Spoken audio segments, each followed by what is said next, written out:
Welcome to Politics Done Right. I am your host, Egberto Willies. This is a progressive program that will take the mystery out of politics. This is the program that will encourage you to make sure government becomes we the people.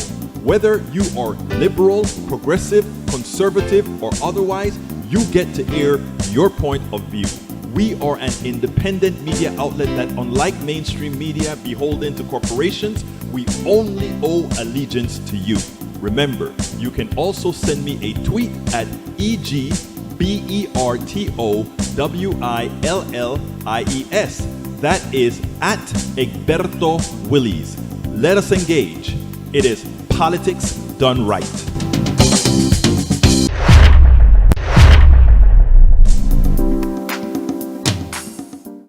Well, folks, welcome to one more edition of Politics and Right. I'm Egberto Willies, your host. Thank you so kindly for being a part of the show. We're going to have a great show for you today. Folks, how is everybody doing? I trust that all's going well with everybody.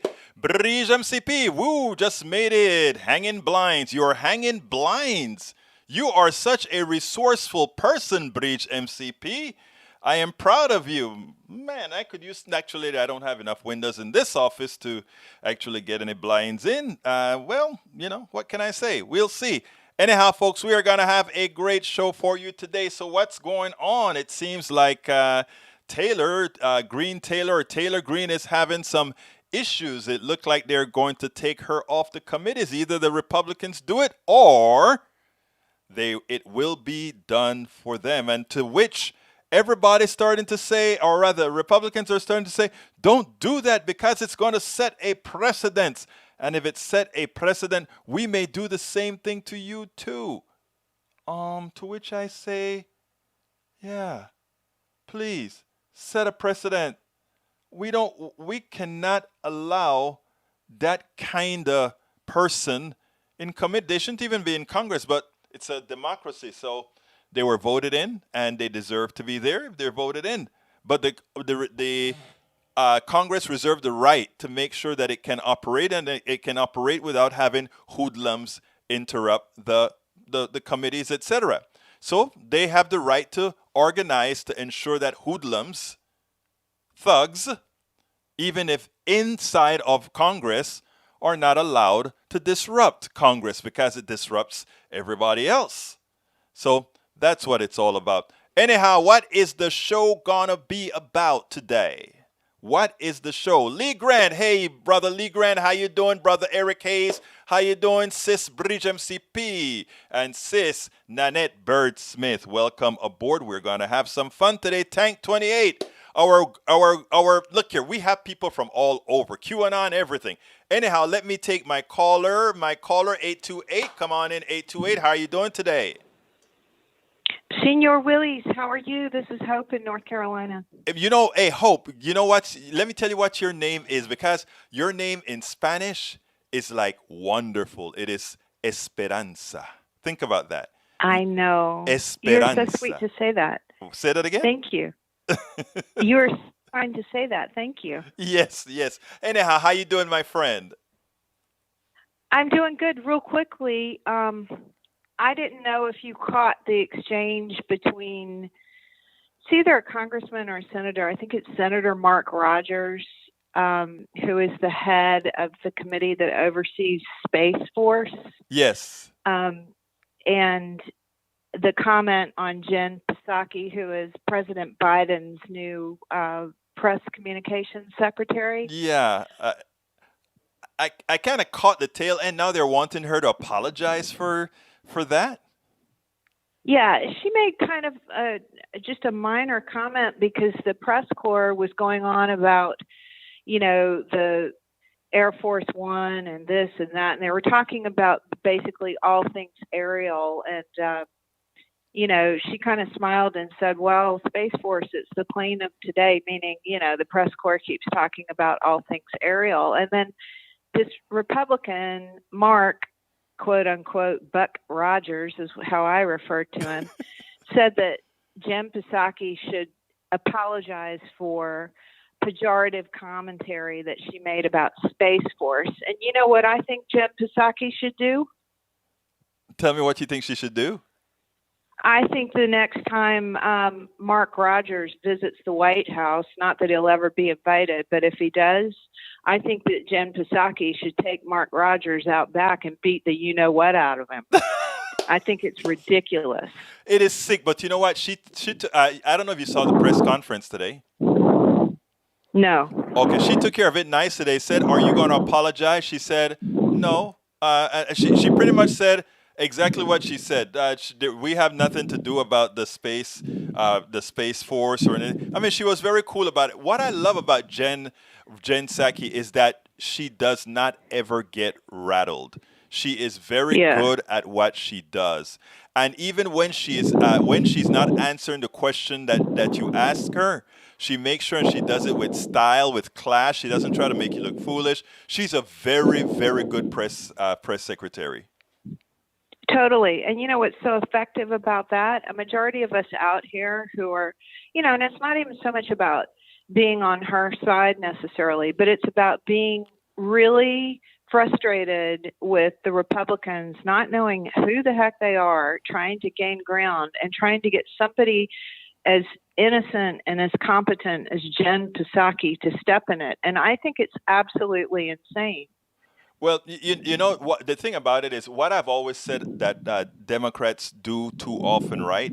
Is they're too concerned about making sure all the I's are dotted and all the T's are crossed. And if you're competing with somebody who doesn't give a hoot, first of all, you can't negotiate right now with the current Republican Party because there is not a Republican Party to negotiate with. No one person can carry a load. And secondly, if you are actually trying to do something like again, you can't allow them to take you off message. What I love that I'm seeing with the Biden administration right now is message consistency and not veering off of message.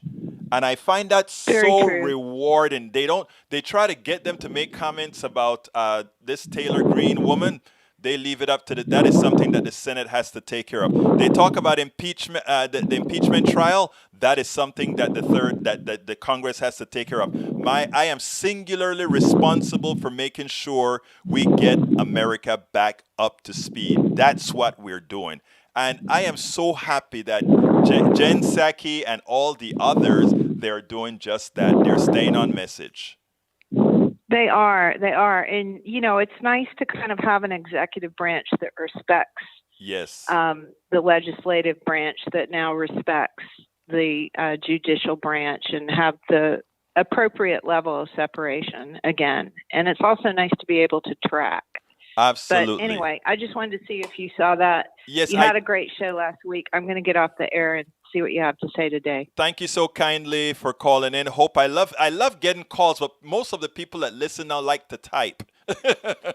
But it's okay. Well, this is my news source, so I look forward to it all the time, and I appreciate you. Thank you so much. Muchas gracias, Esperanza. Tenga muy bien día. Thank you so kindly. Hope you have a wonderful day. Bye. Bye-bye. Anyhow, let's see. We are already going wild in the chat room, and I'm getting it from both Facebook, Twitch, and YouTube. Let me see what I got here. I saw one from Eric Hayes that I think I want to hit. Well, first let me hit Norman. Norman says, "Hey everyone, telling someone that thuggish behavior is not standard, normalizing, acceptable is not the same as silencing." Exactly. Thank you, Norman. Look, the woman is a thug. She goes and she follows a kid and harasses a kid. She goes into Congress. She harasses Cory Bush. She's a thug. That is not silencing somebody. The woman is a thug. She is a common thug. Now, let's continue. And I am very nice with my words. I treat people nicely because I love everybody. But she's a thug. I'll give her a hug anyway, but she's a thug. Now, when it comes to Brother E2247, bring success to this humble effort to achieve in law the rights of nature as presented by KC Camp Harnack. What is that? I'm not sure what that is, so I can't continue reading that. Okay, Eric Hayes complained about not negotiating with Republicans and says power is on one side. First of all, power is not on one side. Secondly, when Republicans were in power, Donald Trump, please remember, won with with when he won in 2016, the electoral college he won in 2016, he lost the popular vote by 3 million people, which means he was governing without the consent of most Americans. Let's get that off the bat first.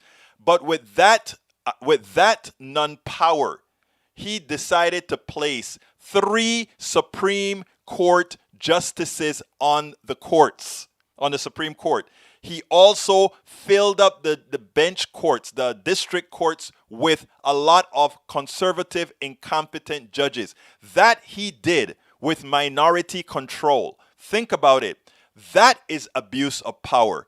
If I won the electoral college and lost the vote by that many people, the last thing that I would do is try to bring judges and all these other people that are diametrically opposed to the people who are in the majority. I would try to get some sort of a compromise. That is the overuse of power. Now, what we should do, Democrats, what they need to do is modify the courts so that this stuff cannot happen again. And we need to get rid of the electoral college. We need to make everything popular vote. And for people who said, yes, but that will be tyranny against the minority, I say, the tyranny of the majority over the minority. I said, no. Please understand your Constitution. It's our Constitution, and our Constitution protects us against the tyranny of the majority. How does it do that? It's something called the Bill of Rights. And what the Bill of Rights does for people is the following. And people have to understand these concepts because Republicans lie to you a lot. We should have majority rule, and even having majority rule, we will not get the tyranny of the majority. In other words, let's talk about black people's rights, because black people are still a minority here. The majority still could not go ahead and say, okay, we don't like black people anymore, so we are going to force them to do X, Y, Z. The Bill of Rights protect the majority of the population from coming down on a small part of the population for things that we have decided as a society are inalienable rights. That's what the Bill of Rights does for you. In other words, the Bill of Rights is the elimination of the tyranny. The first 10 bills eliminate the possibility of the tyranny of the majority. Okay? I wish we continued to learn civics in America. I had to learn this stuff to get my citizenship as an American. But most Americans, apparently, especially those on the right, fail to understand our own Constitution. It is important that we do so that these people can't pull the wool over your head. Okay, it is so important for us to know that so that they can't pull the wool over your head. So no, now that the Democrats are in power, it is incumbent on them to fulfill the duty of the majority, the ever-expanding majority. Remember, at first it was 3 million. Donald Trump lost the first election by 3 million. Now he lost the second election by 7+ million, folks. So remember, most people are where this show is at. And if one drops ideology, it's more than 70% of people believe the things that we believe in. Okay, the subject at hand. Let's go to the show. Oh, wow, we started out early. You guys, I love you guys. You all always change where things are supposed to go. But it's your show. Remember that? It's your show. And I've always meant that in detail. It's your show. Anyhow, title of the show today is Fact. And there's no, this is not up for discussion, but it's up for teaching. The economy does much better under Democrats.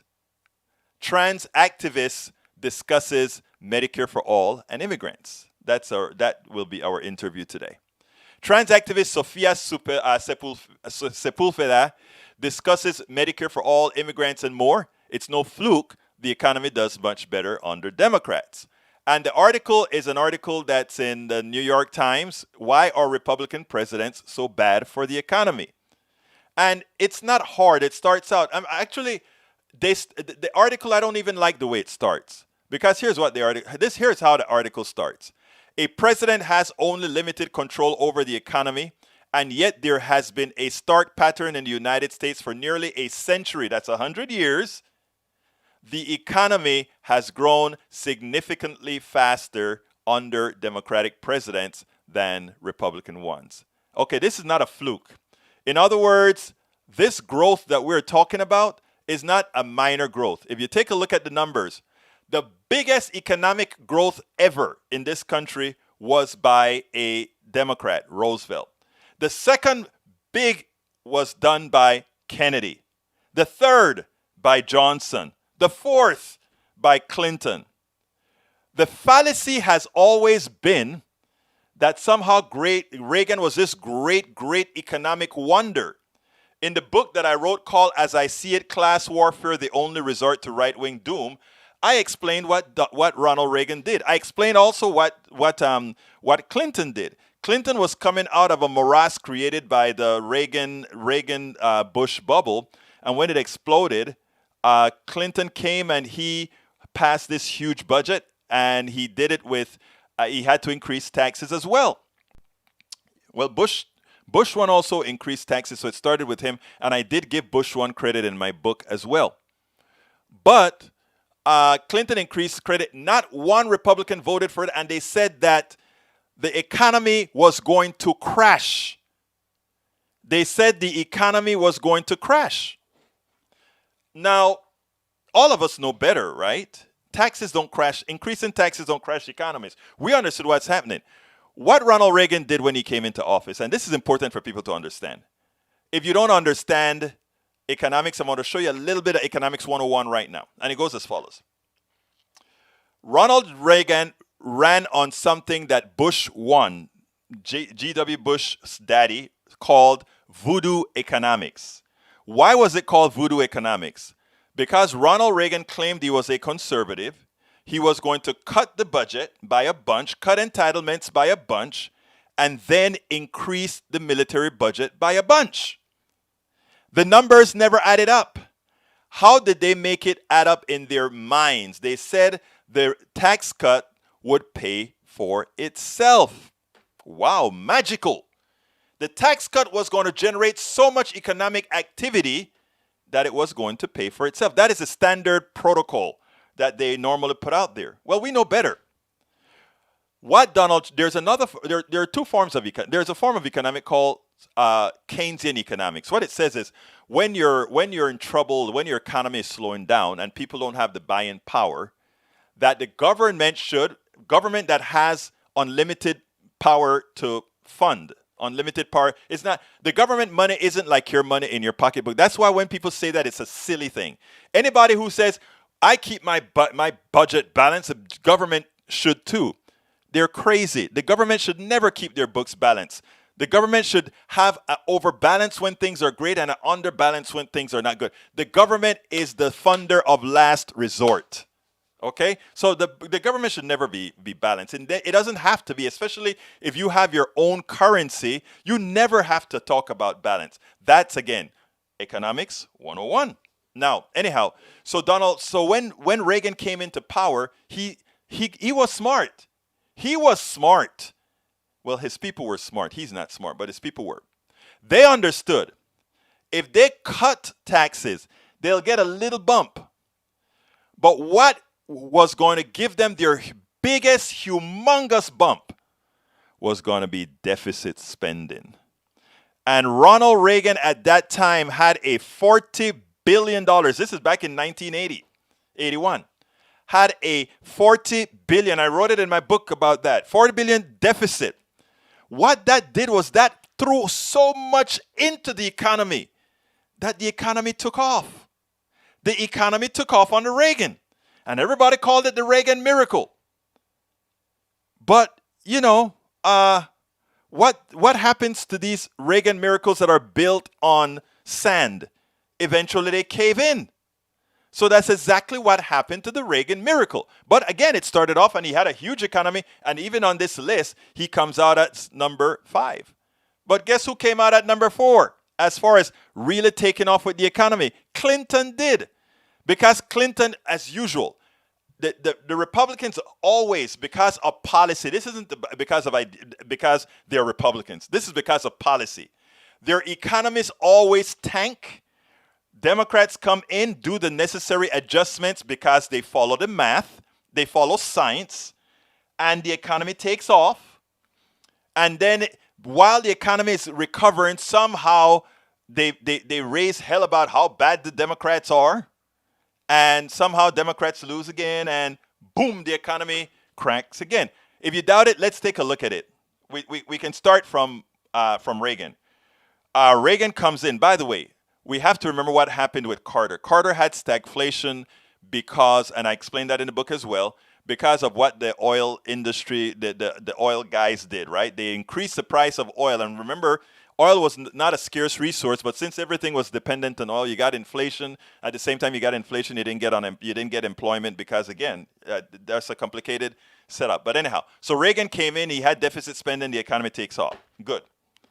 He tanks the economy, and Bush 1 gets a tanking economy. Even with a war, remember we're in Iraq, even with a war, the economy started to tank. So Bush understood he had to raise taxes to put money where money needed to go. So he did that. And Clinton came along, and remember Bush made that promise. No new taxes when he ran, and they made him pay for it when he raised it anyway. Anyhow, Clinton comes along, he raises taxes.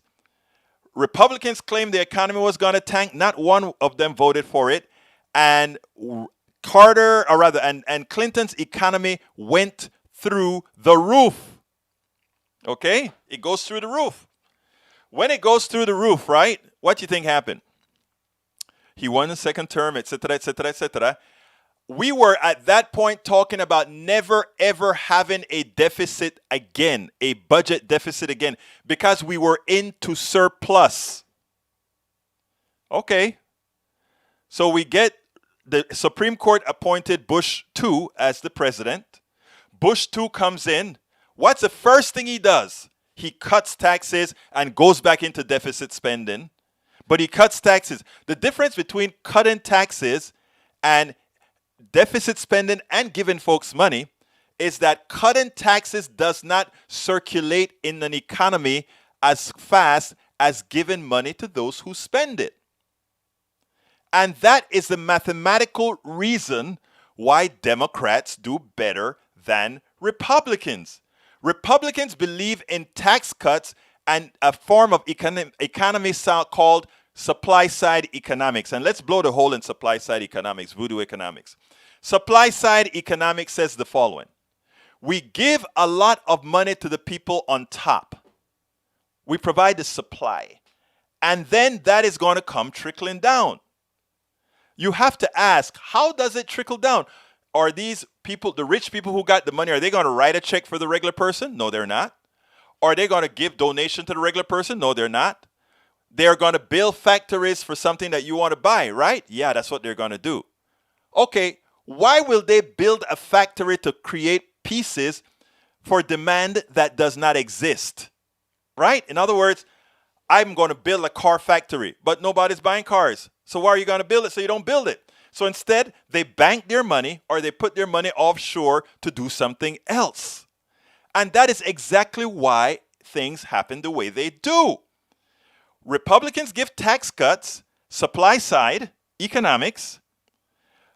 Democrats give stipends. Democrats give things to create jobs with a green energy, create jobs by funding things that people spend money. When people start to spend money, they democratically decide what products they are going to want. Okay? They decide what products they are going to want. And when they decide what products they're going to want, the people who create factories know exactly what factories to build, what products to put out there. The people buy more products. As the people buy more products, the factories get built. They hire more people. Those people who they hire make more money, who turn around and buy more products. Demand is what you have to create, not supply. Supply is neither democratic, because if I get a lot of money in tax cuts, How do I know what factory to build? What are people wanting? I don't know what people want. But if I give the money to the people decide what they want, and then we know what factories to build, what products to produce. It's that simple. It's not rocket science. Now, Eric Hayes put a number out. Deficit grew $6 trillion between 2009 and between 2009 and 2017, $9 trillion. That is a perfect number, right? Because you have to realize one thing, and again, any economist would tell you this. If I am growing the deficit at 3% a year or whatever, which shouldn't be, but let's say I did that. If the first 9 years is 6 trillion and then the second one is 9 trillion, well, you're adding up a percentage on top of something that's already there. So of course it grows exponentially. It's math. That it grew between 2009 and 2017, it grows 9 trillion, while between 2001 and 2009 it grows only 6 trillion. That 9 trillion could actually be less than the $6 trillion when you compound not only interest, inflation, and the interest on the debt. So Eric Hayes, when you put numbers out like that, you have to put a bit of thinking behind those numbers. Those numbers look pretty good. If it's only if the delta is only $3 trillion over that, what's the problem? All right, we don't need to grow deficits as we are mortgaging our future away. That's a lie. That's a lie that they want you to believe. That is a lie that says our checkbook operates the same as a personal checkbook. Unfortunately, our schools do not teach economics. Our schools do not teach those important subjects that allows us to think strategically and to think, what is the word that I like to use? To think critically. No, it does not mean that, sir. We are not mortgaging our economy because we have huge deficits. That's not true at all. And we don't print money. Again, that is the other fallacy. We don't print money. That's not how it works. That's how Republicans and the right wing like to tell you it works because it has a visceral effect on you. But that's not how it works. We have about a $500 to $600 billion slack in our economy. Let me just give you a particular fact here, sir. You cannot get inflation unless you are trying to buy more than you are able to produce. That's a fact. You cannot buy more. Use your MasterCard to pay off your Visa. That's not true. Again, that's not how it works. Eric, I want to ask you a question because you're putting those statements out there. Do you want to learn economics or do you want to continue to believe the fallacies that the right-wing media has told you? Let me know. Please let me know. Please let me know if you want to learn the truth about how economics really work or you want to buy into the fallacies that they tell you to control your mind. Answer that question and then we can move forward.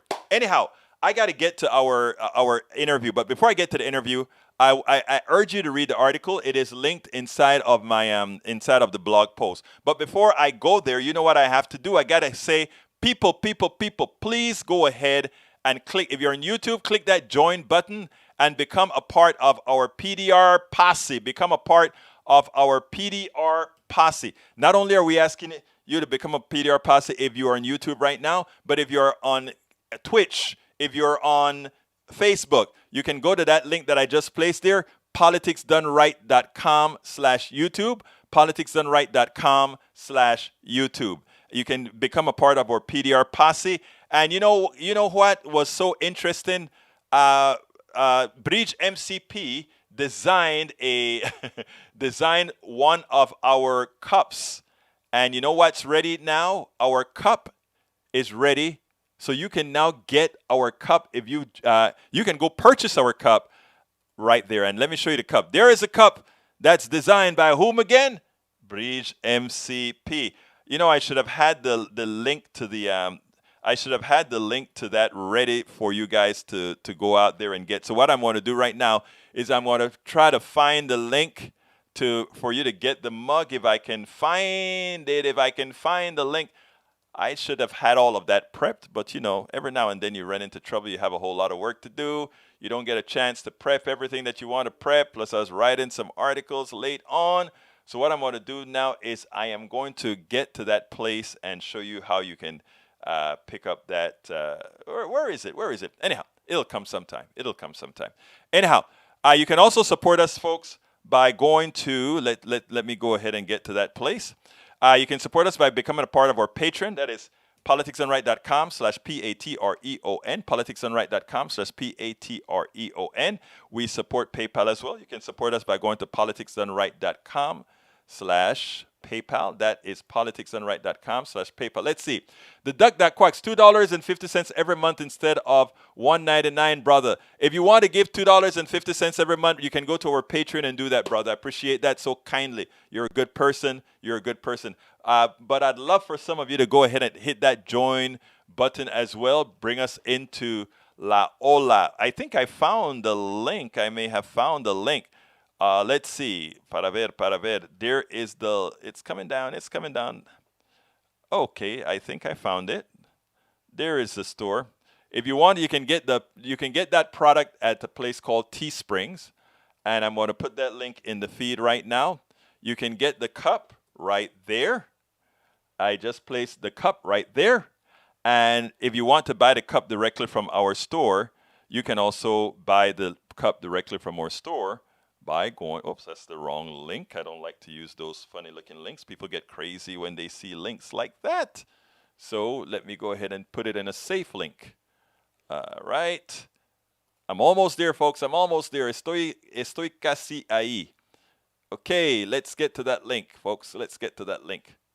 Don't embarrass me in public. Or you can get that link right here. That's the other link. Okay, let's go ahead and listen to our guest today. I'm going to play her, and we'll take it on the other side. Welcome to one more edition of Politics Done Right. I'm Egberto Willis, your host. Today we have a very special guest. You know, we are partial to people that are out there doing real activism, people on the ground, people that are fighting for your well-being, people that are fighting for Medicare for all, people that are fighting for your free speech. Well, have we got somebody for you? We've got somebody that is considered one of the 25 most influential women in San Antonio. We've got one woman that's considered San Antonio's progressive Wonder Woman. With us today, we have no other than Sofia Sepulveda. Sofia Sepulveda is from San Antonio. She is a Mexican-American trans-Latina healthcare organizer for Texas Organizing Project. And you know what else makes her great? Back in the early days, she was one of Bernie Sanders' supporters, which we know what all that means. Welcome to Politics Done Right, Sofia. How are you doing today? Pretty good. Thank you for having me. How are you, Egberto? I am doing great. I went, after doing some research on you and finding out about you, I found that, my God, you work your butt off in the activism field, and we need a lot of people like you out there. Listen, not Texas, America needs people like you. Tell me a little bit about yourself, and then we'll move on from there. Definitely. I was born here in Laredo, Texas, but I grew up in Nuevo Laredo, Mexico with Mexican parents. I came back to San Antonio for college, and I've been very involved in politics. My dad was very political when back in Mexico. I There was a candidate called Luis Donaldo Colosio back in 1996, I believe, and Yes. he was like the Bernie of Mexico at the time. So I was very gung ho on helping him out.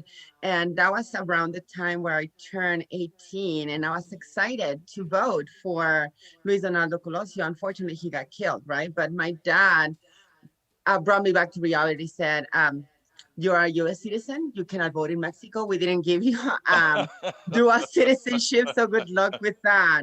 And well, again, the story, he got killed during a campaign trail, Luis Donaldo Colosio, and that was the end. We got Carlos Salinas de Gortari, which was a very bad president, and I ended up moving here for college.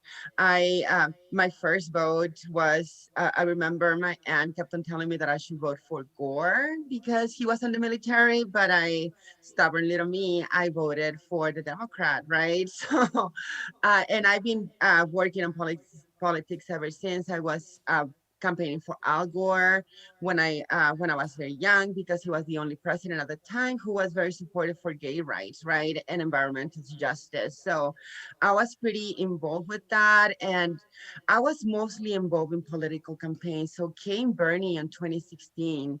He said political campaigns is not where we're going to get, right? It's not going to take us to the finish line. We need to be active in community and talk about issues, especially issues that affect you. And 2014, 2015, I got really sick. I didn't have insurance.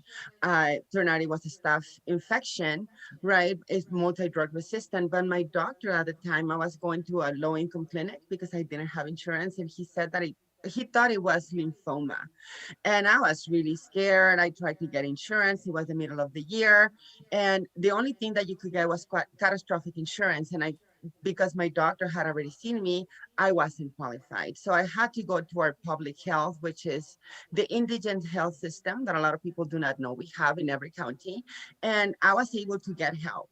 And unfortunately, I came out with around $15,000 debt. And that started prompting me to start asking questions, not just about with my family members, but workers, about what are you doing when it comes to a medical emergency? And they would tell me, well, the reason that I'm working 50, 60 hours, right, is because my daughter has asthma and I need to take her to the doctor. And my deductibles in this insurance is pretty high. So I have to pay most of the cost out of pocket.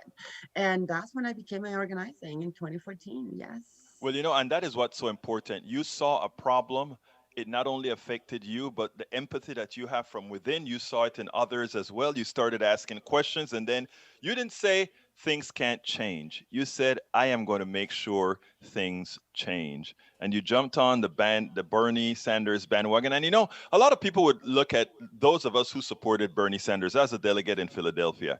But most of us who support Bernie Sanders, a lot of people would have said, why are you supporting that old man? Or why are you supporting that guy? What they don't understand is that the support really isn't for the guy. The support is for the movement. And not only was the support for the movement, but it turns out that all the Democrats and some Republicans now are singing the same songs out of Bernie Sanders' book. Isn't that right? Exactly. I keep on, my boyfriend actually kept on asking me, because I used to watch Bernie Sanders before he announced he was running, right? And I'd be like, if he runs, I will drop everything, I will help him.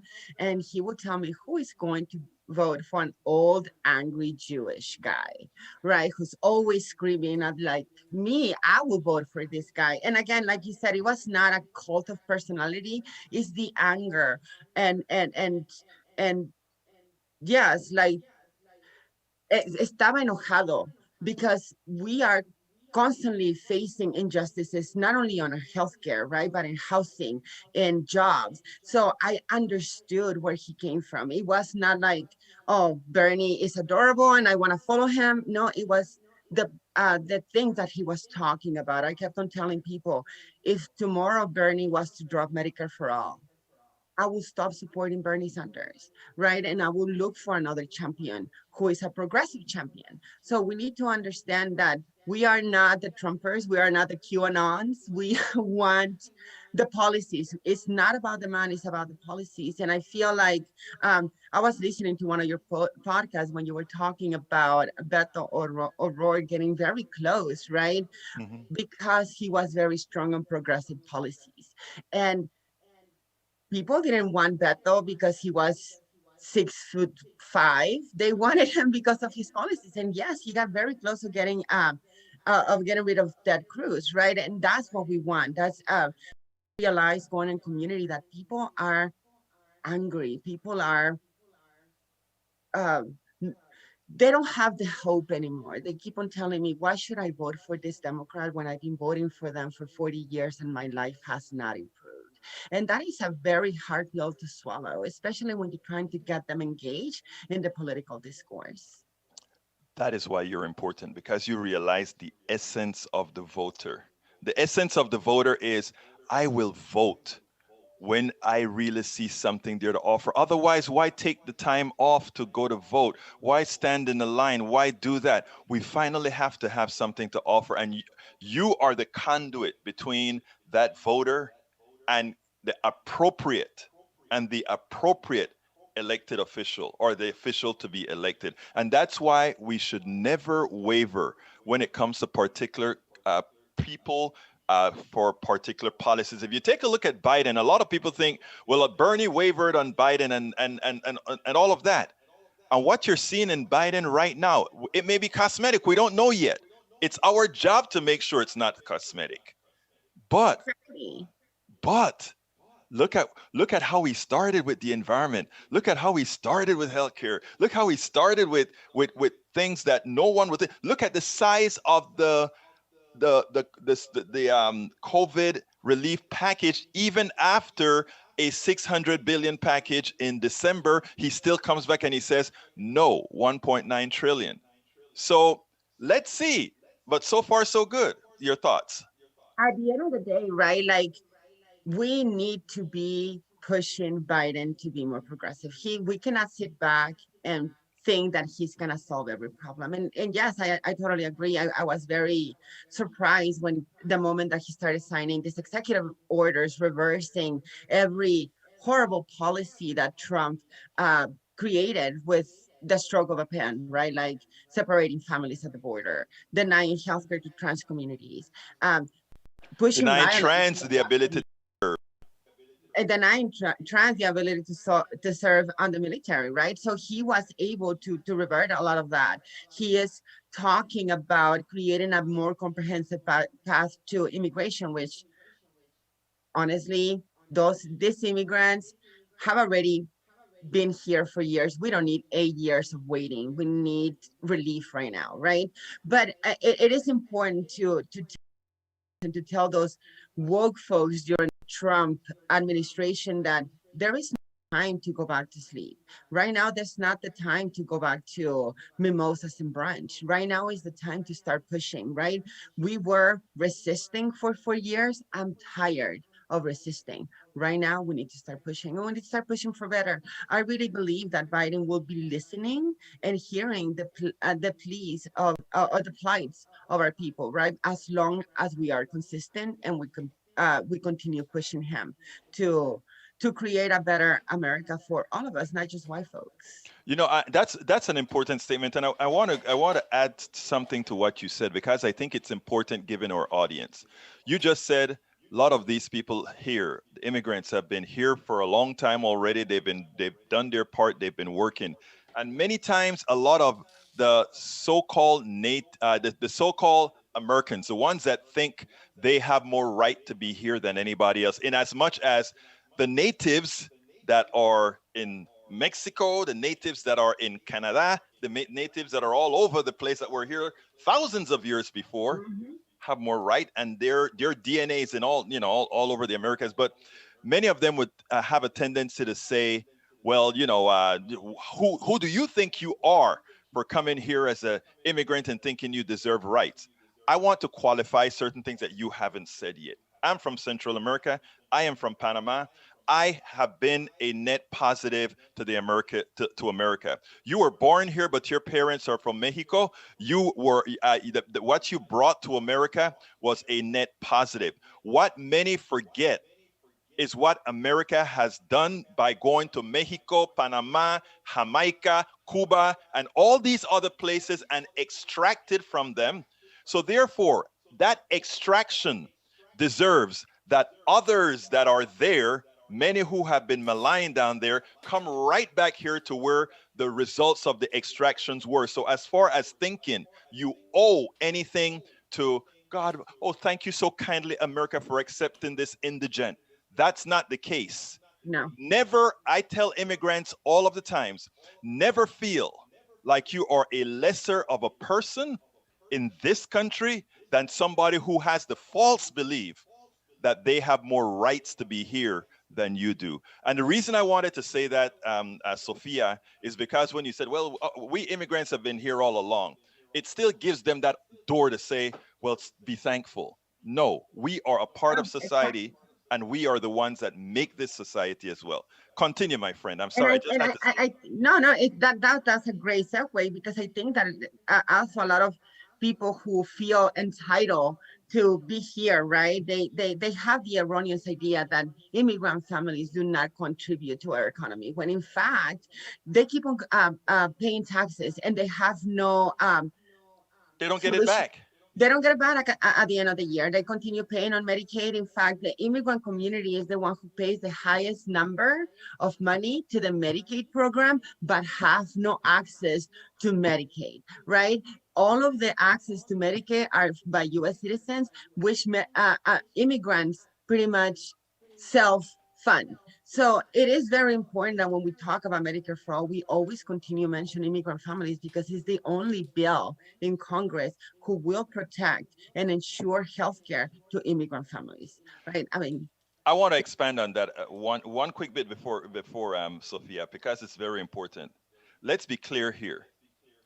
This the survival of Social Security, the survival of Medicare, this far has been dependent on a group of people that invest into those funds and never take money out of those funds, meaning they pay Social Security, they can't take it out. They pay Medicaid, they can't, or rather they pay what's called a Medicare insurance tax, and they can't take it out.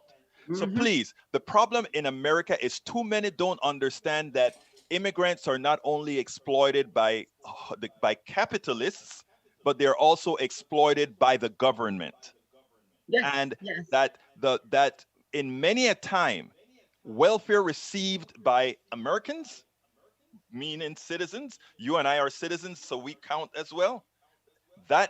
What we get back at the end of our lifetime comes from a whole lot of immigrants that were picking fruits, that were building things that will never be able to take advantage of that. So it's a two-way street, my brothers and my sisters. It's a two-way street, and we need to understand that.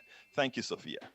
No, and it's very true. And they're not only picking our fruits and giving us food, right? Like they're taking care of our children. They're taking care of our elderly. And also they don't see the fruit of their labor, right? Because they continue struggling with healthcare in San Antonio, right? We have, I talk about the indigent healthcare program. That is a program that is in every county and it's supposed to be providing healthcare to folks who are unfortunate, who like low income folks, immigrant folks who don't have access to healthcare.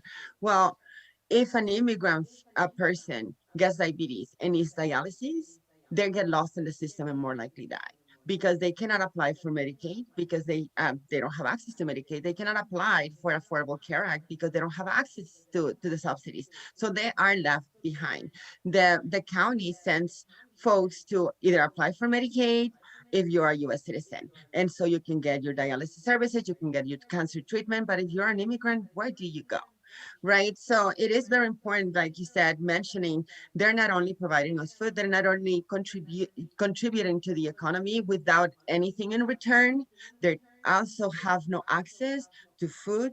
They don't have access to healthcare, and they're the ones who are left off, right? Are left behind, especially during a pandemic. If we're not taking care of these people, we're not taking care of each other because they're the ones who are making your food in that restaurant that you like to eat your tacos. If they get COVID and they are forced to go back to work, you will get COVID. So we need to ensure that we're taking care of our immigrant population if we want to get better.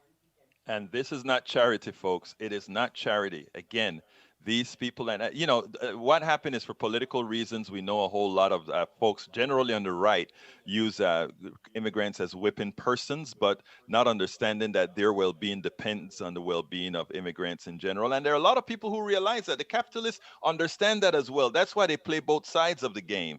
They don't want all these Mexicans and Latinos thrown over the border. They don't want that. They may give simulated that they want it, but then they tell their politicians, "Don't do it, don't do it." I mean, it's a game, and the person that always pays are the people that least can afford. And it's not only the immigrants that pay, but it is the middle class and the poor. Exactly. I exactly totally agree. But anyhow, let's talk about your fight for Medicare for all, since we're on the medical type, the medical issue subject right now. Tell me, where do we go? How do we go from here? Because we only have about 6 minutes or so. Where do we go here? How do we now take a Biden who just wants to improve Obamacare and get what is the only option that makes financial sense for this country, which is Medicare for all? We need to continue organizing. We need to continue going on community and talking to community about the need of Medicare for all, but not just the need, right? But what benefits you're gonna reap off if we have Medicare for all. A lot of people think that it's like government giveaway and you're gonna end up poor. And at the end of the day, Medicare for all means you don't have to worry about monthly premiums. You don't have to worry about deductibles. You don't have to worry about out-of-pocket expenses. You don't have to worry about doctor's visits, right? And you have choices. Right now, they keep on telling you, you have the choice, you have the choice. I want to know the person or the worker who made a choice to get the insurance at their place of work, because we don't have a choice in between Aetna and Humana and uh, Blue Cross Blue Shield. We take whatever our employer gives us. We don't have a choice in choosing what hospital, what doctor we go to. We only choose the doctors that our insurance companies tell us we can choose. My boyfriend, again, he got a card in the mail saying these are the hospitals you can see and these are the hospitals you cannot see. 6 out of the 7 hospitals in San Antonio he cannot see. So where is the choice? When we talk about Medicare for all, we talk about real freedom, freedom from employers taking advantage of us, freedom from the labor movement. Then you have a better way to bargain for a better wages instead of taking care of what little healthcare you have, right? So we need to organize and we need to educate and inform our communities about why we need this. When it comes to the Black community, maternal mortality rates in Texas is we're number 6 on maternal mortality rates. We're number 1 on the most uninsured people in the whole entire country. So when we talk about Medicare for all, it's not about socialism. It's about taking care of each other as we should be. We need to start getting rid of the idea of the rugged individualism and what I do is for me and for me alone, when at the end of the day, whatever actions you take are going to have effects on people that you might not know. That is wonderful and very perfectly put. I want to add one caveat, not a caveat, one additional phrase to that, and that is we should consider, and everybody should consider, private insurance antiseptic slavery, because it's just a matter of which master you want to serve. Do you want to serve at that big house, or that one? Which master do you want? Which master whips you less? Which master gives you a bit more food? Which master tells you, however, what you must do and that you prefer? If Americans started to see that our healthcare system right now is nothing more than slavery, meaning all of you guys that are walking there that look at me and only think about me when you think slavery, you got to look in the mirror, whoever you are, because you are a slave to the current economic system if you don't have the freedom, as was very aptly put by Sofia Sepulveda. Let me tell you, Sofia. Go ahead. Really, like when we talk about death panels right now, the only death panels that exist are insurance companies who have the right to deny you services, even if they don't know your medical background. That is so true. Now, Sophia, I always ask this last question to the people that I interview, and it goes as follows. And it's because I show my fallibility, and that is, what would you have liked me to ask you that I didn't? How do we organize it, right? And what do we do in order to get the community engaged? I think of many ways we've done. We got Lloyd Doggett to support Medicare for All 2 years ago by bird dogging him. If you don't know what bird dogging is, go birddogNation.org and they tell you what it is. It's pretty much going after Going after them in the real time. representatives. Exactly. And always disrupt, right? And look at your representatives. who is the one who is endorsing Medicare for All and who is not. Sheila Jackson Lee and Harris supports Medicare for All, but Lizzie Fletcher and Sylvia Garcia do not. So we need to start focusing on those folks rather than focusing on people who already support our efforts, right? So that's the only thing that I will have to say. Muchísimas gracias. Dele una despedida a nuestra audiencia latina. Muchas gracias por estar aquí y espero que sigan con nosotros y continúen organizando en sus comunidades. Si quieren estar enganchados con nosotros, vayan a organizetexas.org. Es una organización comunitaria que estamos peleando para mejor salud, inmigración y reforma policial. ¿Y ahora en inglés? Thank you very much for being here. And thank you so much, Egberto, for your invitation. If you want to keep on fighting for Medicare for All, if you want to fight for the rights of immigrants, get rid of the jail system, come visit us at www.organizetexas.org. And if you cannot donate, come and get engaged. Sofia Sepulveda, first generation Mexican American activist, and you're looking at a real activist, folks. Thank you so kindly for having been on Politics Done Right. Thank you, Alberto, for having me. That was Sofia Sepulveda. Let me tell you something. All of us are activists. All of us have to be activists. All of us have to protect our own interests. Hi, Coop 333. Welcome aboard. Eric Hayes, welcome aboard. British MCP, Tank 28. Welcome aboard. Let's see, ¿quién más está aquí? Lee Grant, welcome aboard. Eric Hayes, I got you already. Welcome aboard. Thank you guys for all being here. Love you all of you. Let's see who else is out here. Who else is out? Carl, or is that Carl or Carrie? I think it's Carl Cox. Welcome aboard. Paul Fleming, welcome aboard. Let's see who else is here. I know I'm scrolling fast, so I'm missing a whole bunch, so forgive me if I missed you. Just throw your name. Norman Reynolds, welcome aboard, my brother. Let's see who else is here. Who else is here? I saw some other names that I hadn't recognized in here. But anyhow, look, the duck that quacks. You know I love that name. The duck that quacks. The duck that quacks, welcome aboard, brother. Let's see who else is here. Linda E., welcome, bienvenido.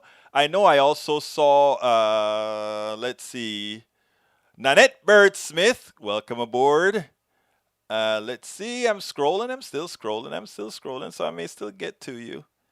Wow, I'm just at the 100th spot. All right, let's see, who else do I have here? Look, guys, I hope you enjoyed. Daniel Ledo, welcome aboard. One wonders if Egberto's Marxist policies were shared by the majority of Americans. Why is viewership so low? My viewership is well in the right spiel. I don't get a lot of live, but I do have a hell of a lot of podcasts. So don't feel too bad for the low viewership at 3 in the afternoon when people kind of work, Daniel. I know you have to find some way to kind of try to bust my bubble, but even if I had 2 people watching, I would still be doing the same and begging folks to let's go forward and keep moving the message forward. You see, Brother Ledo, nothing moves me. I am a positive thinker and always wanted to move forward. Still love you, brother, and I'm still going to eventually get you, brother, but you keep on doing what you do. Okay, let's continue going. Julie Van Osdel, welcome aboard. Welcome aboard. Who else is here? I think I got Julie, Daniel. Let's see. Continuing.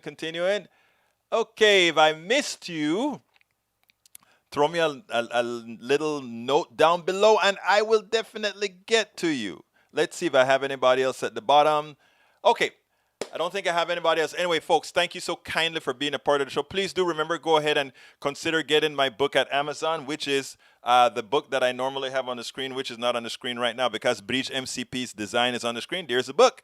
It's worth it. How to Talk to Your Right-Wing family, relatives, friends, and neighbors. I just put the link in there. You can also get it at our store, along with the cup and many other things. Please do remember as well to become a YouTube member by just clicking on that join button on YouTube and please become a YouTube subscriber. We really do need you to continue doing what we're doing here. We do a whole lot. If you click on that join button, I kind of give a little explanation of all the things that we do. So you can all, if you're not on YouTube, you can click on politicsdoneright.com/YouTube, politicsdoneright.com/YouTube to see all that we do. Look, thank you so kindly. I know there are places that you could be, but you're here with me. Love you all. Thank you all. And you know how I get out of here. My name is Egberto Willis. This is Politics Done Right. And I am what? Out!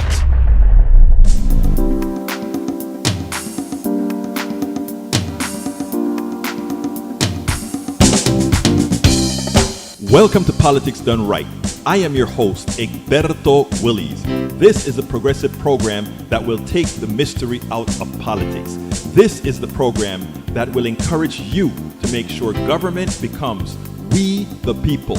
Whether you are liberal, progressive, conservative, or otherwise, you get to air your point of view. We are an independent media outlet that, unlike mainstream media beholden to corporations, we only owe allegiance to you. Remember, you can also send me a tweet at EGBERTOWILLIES. That is at Egberto Willis. Let us engage. It is Politics Done Right.